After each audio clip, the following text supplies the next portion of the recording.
Chapters 11 and 12 here in Isaiah conclude a progression of prophecies that started back in chapter 7. If you recall, we go back to chapter 6, that's where Isaiah received his commission from the Lord. You know that line, "Woe is me, I'm undone, I'm a man of unclean lips, I've seen the Lord, the King, the Lord Almighty." And of course what follows is these series of judgments, these series of prophecies beginning in chapter 7, when Isaiah is told to go meet King Ahaz and take his son. And we see this progression of prophecies regarding the coming judgments against the northern kingdom of Israel or Ephraim, and to a lesser extent, the judgments that are coming against Judah. But woven into this tapestry of judgments, one of the things we have also seen are several messianic prophecies regarding the coming of whom we now know as our Lord Jesus Christ. And all of these from chapter 7 through to where we'll finish in chapter 12 today, this was all given during the reign of King Ahaz.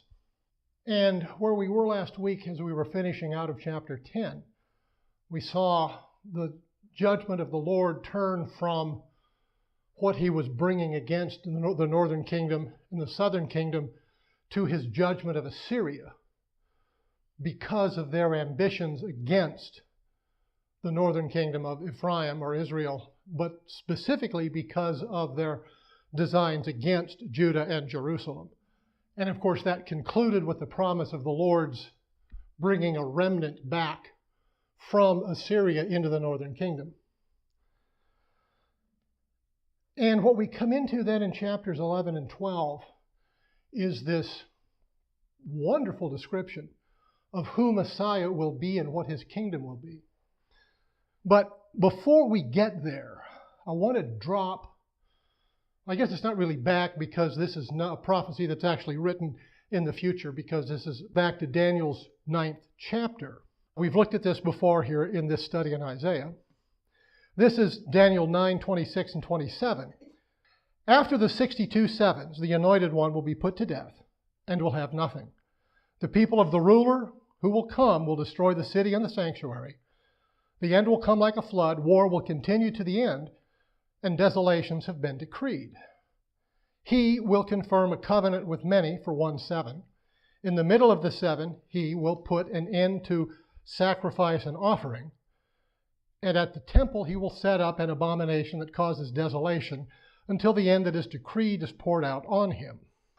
One of the issues of trying to interpret prophecy is that at times you really can't see what the prophecy is speaking to or what the event the prophecy is describing until either you're right upon those events or you're actually in the middle or even beyond, so you can look back and say, oh, that's what that was all about. It's also important to keep in mind that the work of the prophet is not necessarily to reveal the future. The work of the prophet is to speak the word that God has given him or her. And sometimes that's dealing with future events.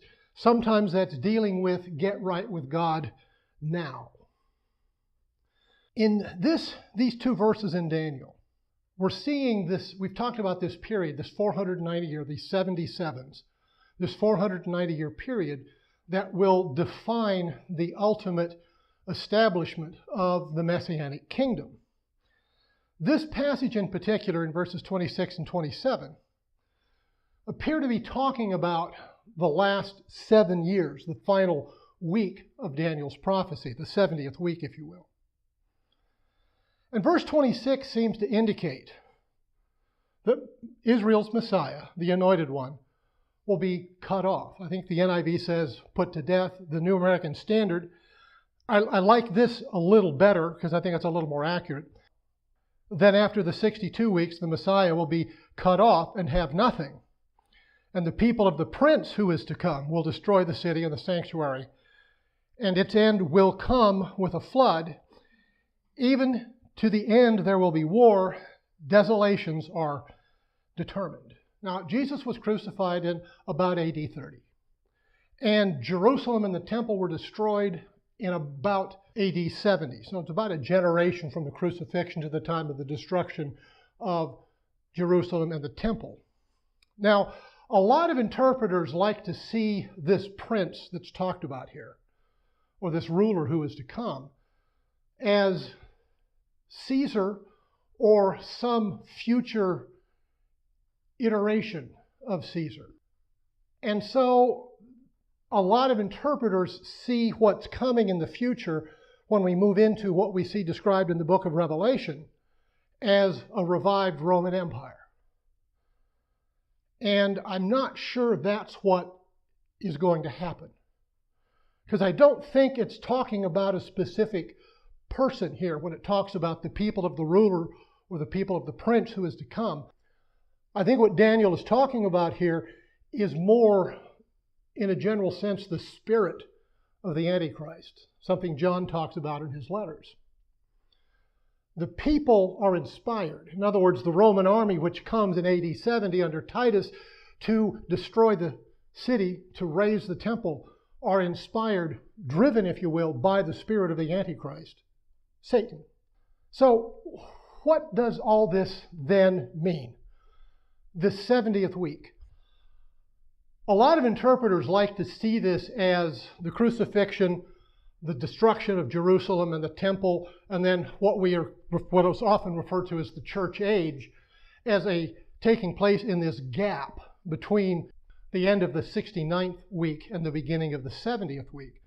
But I'm wondering if what we're seeing here is actually in the crucifixion, the destruction of Jerusalem, and so forth, if what we're actually seeing here is the very beginning of that 70th week. What we might see is the opening minutes or the opening hours. Jesus is crucified. Then a little bit later, in those opening minutes or those opening hours, we see the destruction of Jerusalem, the raising of the temple. And then we see this building until we actually get into that 70th week proper, which I believe is what we see described in the book of Revelation. The last sentence of verse 26, I think, is important in seeing it this way. What it says is, the end will come like a flood, war will continue until the end, and desolations have been decreed. Well, I got to wondering, how does a flood come?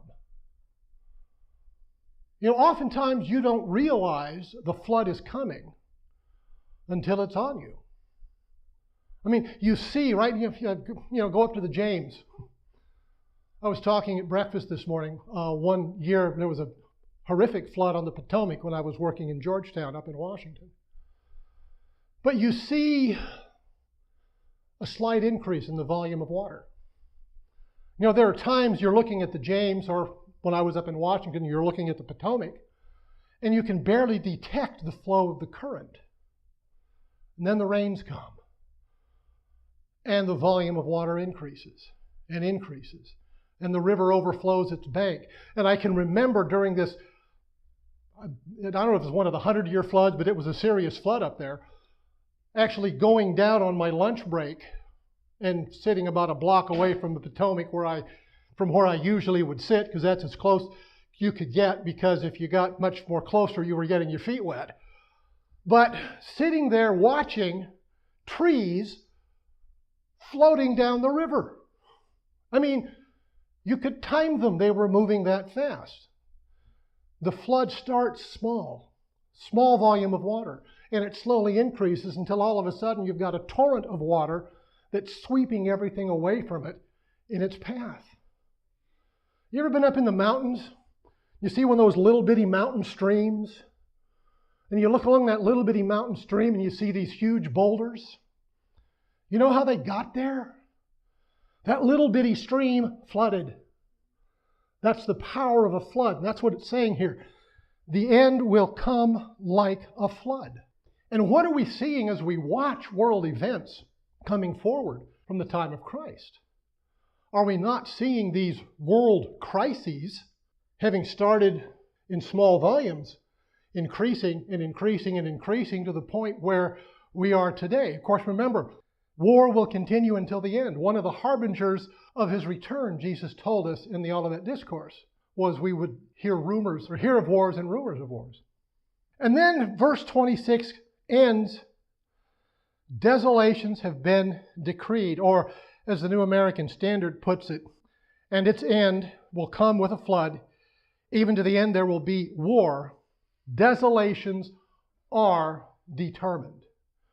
In other words, the judgments that are coming have already been established. It's written. It will happen. And that leads us into verse 27. He will confirm a covenant with many for 1/7. And in the middle of the 7, he will put an end to sacrifice and offering. And at the temple, he will set up an abomination that causes desolation until the end that is decreed is poured out on him. Remember the people of the prince who is to come. The Romans came in the spirit of the Antichrist, destroyed Jerusalem, destroyed the temple in AD 70. And like I said, I don't think there can be any doubt that Titus and the Roman legions were under the influence of the spirit of Antichrist, of Satan. And I believe the he that's mentioned here in verse 27 is, in fact, the Antichrist. Now, a lot of people like to see the Antichrist as coming from the Holy Roman Empire, or what was the Holy Roman Empire, or a revived Roman Empire. They like to see, this 10-nation confederacy they're trying to interpret out of Daniel's visions as involving, these nations. But one thing's interesting, if that's what Daniel is talking about, don't forget there are at least 10 Muslim nations today that were part of the Roman Empire. I think it's more likely that the Antichrist is going to come out of the Middle East. Because I think you're going to need someone who will be able to speak to the Arab and Muslim populations to get them to agree to this covenant with Israel. We see this coming in, this 490 years leading to that last year, 483, when the Messiah was crucified, cut off, had nothing. And we come into that 70th week. And I think it's important to keep that background now as we look at what Isaiah is telling us here in chapter 11. He starts verse 1. A shoot will come up from the stump of Jesse. From his roots, a branch will bear fruit.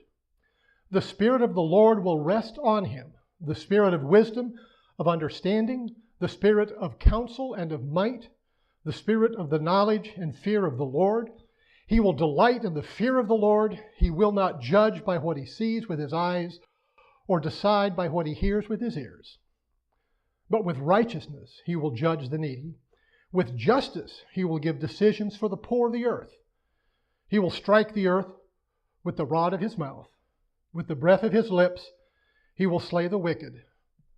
Righteousness will be his belt, and faithfulness the sash around his waist. Clearly, this is a reference to Israel's Messiah. Zedekiah was the last king to sit on David's throne. He rebelled against Nebuchadnezzar. Nebuchadnezzar decided he was done with the Jews, came in, razed Jerusalem the first time, destroyed the temple, the first temple, and as we know, carried Zedekiah off, slew his sons in front of him, blinded him. So the last thing he saw was his sons being slaughtered, and then Zedekiah was carried off into captivity in Babylon. From the time of Zedekiah's fall to the time of Christ, there was no king sitting on David's throne because there was no throne. Even when the city was rebuilt and the temple was rebuilt, there was no real royal palace built. And so we see here in verse 1, it talks about a shoot will come up from the stump of Jesse, and from his roots a branch will bear fruit.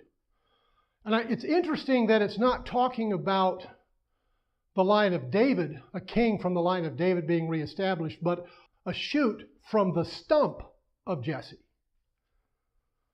And of course, we know that refers to David's line. But what I find interesting is it's not referring to the kingly line, but the father of the kingly line, who himself was a humble shepherd. And this shoot, this branch, grows up in that environment, that of a humble carpenter. So here in verse 1, we see the promise of a new king over Israel.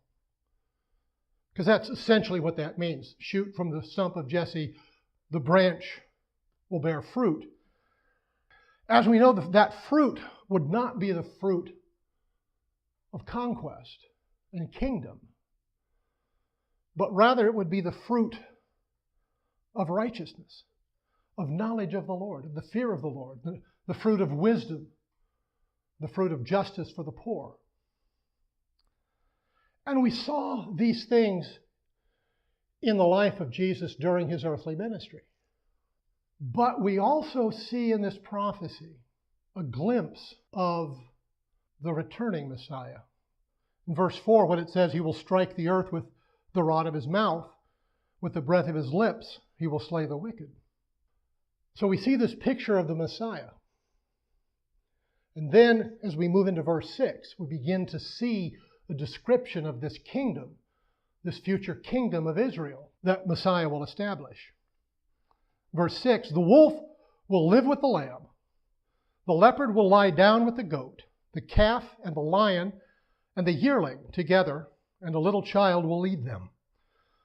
The cow will feed with the bear, their young will lie down together.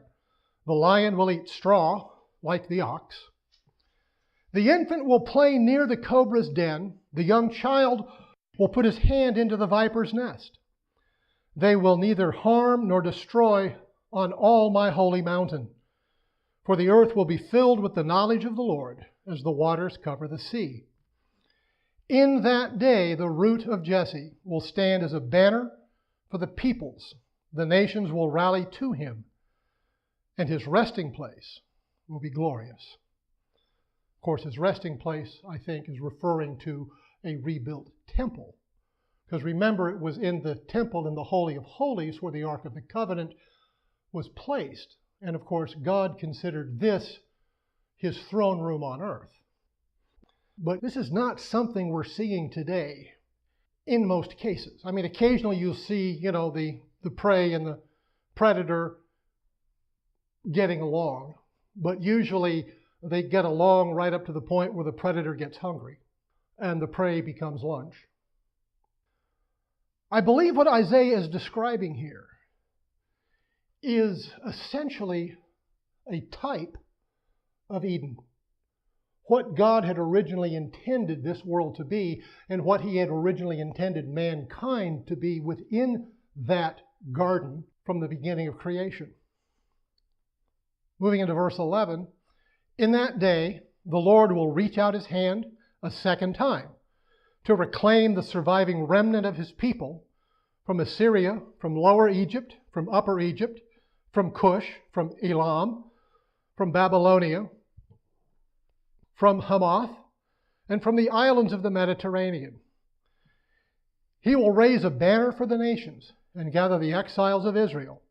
He will assemble the scattered people of Judah from the four quarters of the earth. And of course, in that day is a reference to the end of days, the time of the Messiah, beginning somewhere in that tribulation period and extending into the establishment of the Lord's kingdom during his millennial reign. And I believe we're beginning to see the fulfillment of that prophecy today.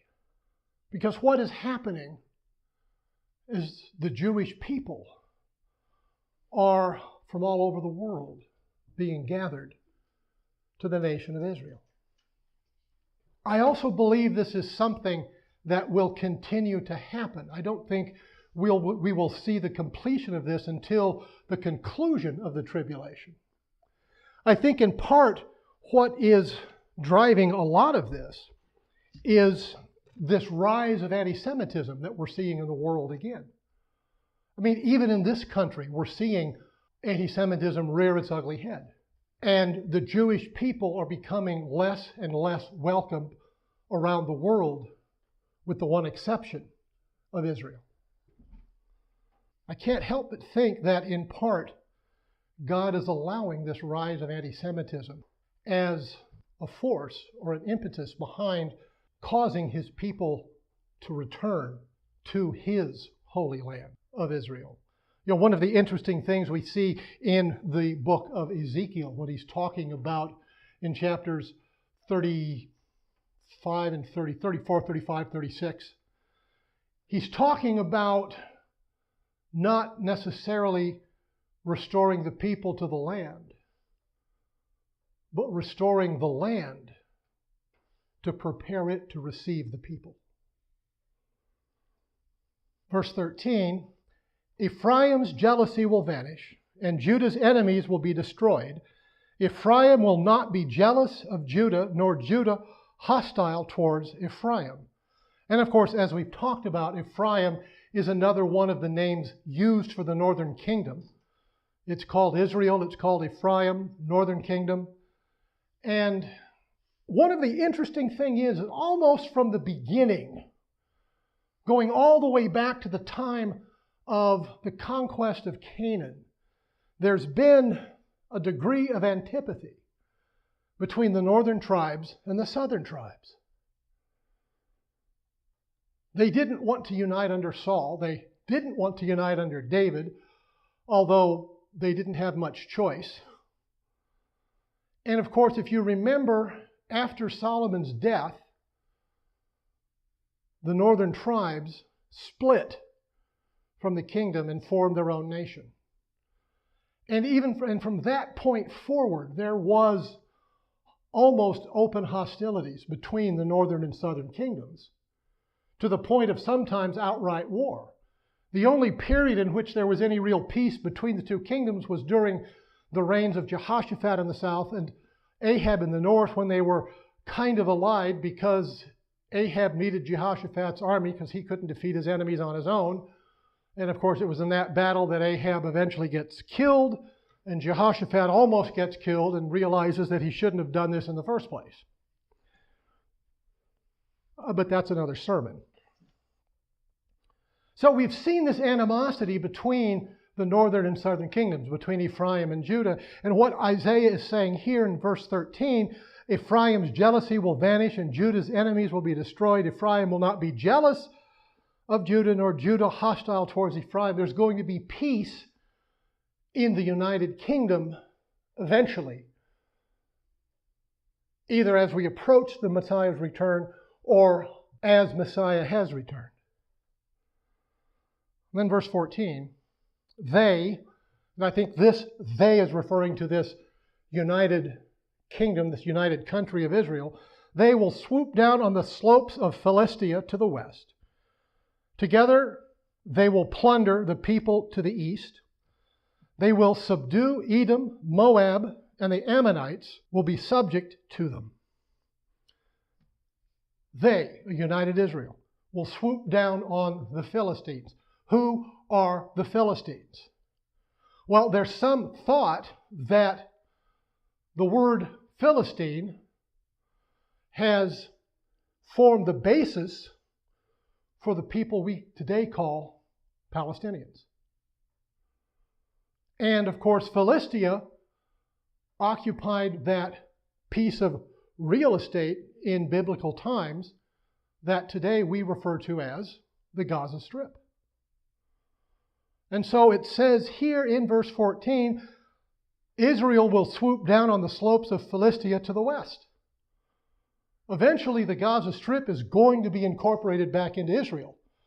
Now, how that's going to happen, I have no idea. I don't think it'll be pretty. And then they will subdue Edom, Moab, and Ammon. The significance of that, that's the territory that was claimed by Reuben, Gad, and the half-tribe of Manasseh on the eastern side of the Jordan after the Canaanite conquest. It incorporates parts of Syria, Jordan, Iraq, and Saudi Arabia. What verse 14 is telling us here, then, is that at some future point, Israel is going to be restored to what it was at the time of the division of the tribal lands under Joshua. Verse 15, the Lord will dry up the gulf of the Egyptian sea. With a scorching wind, he will sweep his hand over the Euphrates River. He will break it up into 7 streams so that anyone can cross over in sandals.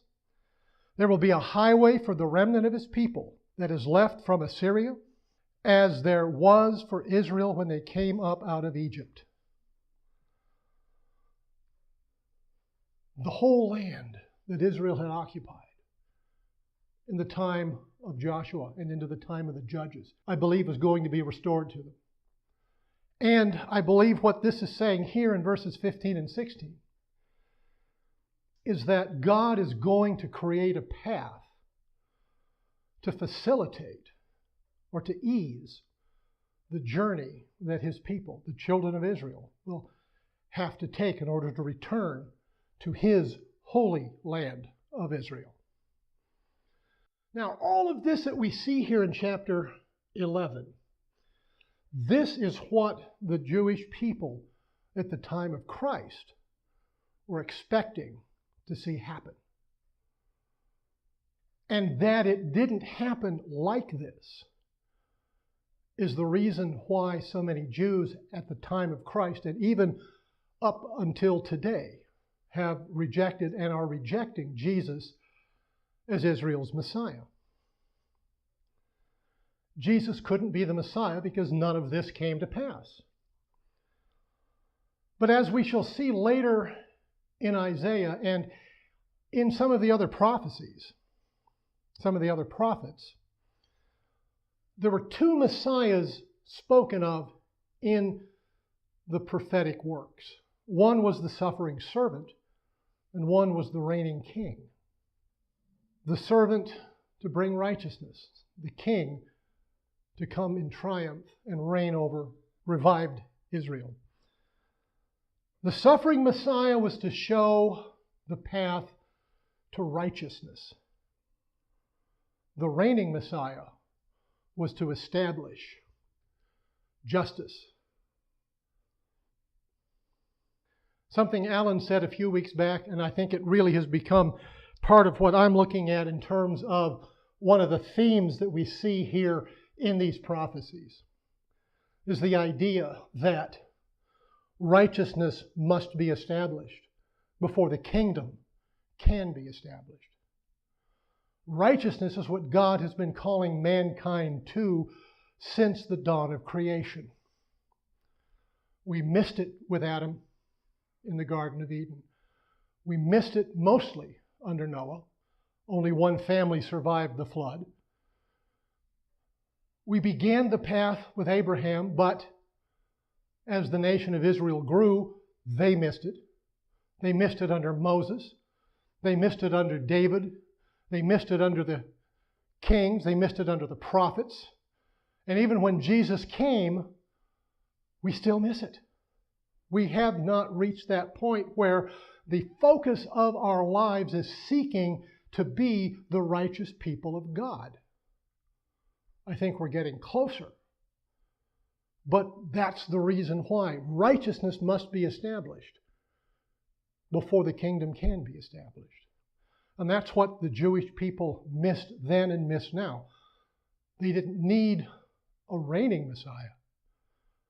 Remember, as I said earlier in the study, that Israel and Judah were destroyed because of their idolatry. They had replaced the worship of the Lord God with the worship of idols. And then when Jesus came, by that time, they had essentially replaced the worship of God with the worship of the law. The law was more important than God. You see, Paul talks about that at great extent in the book of Romans. And so they still had missed the point.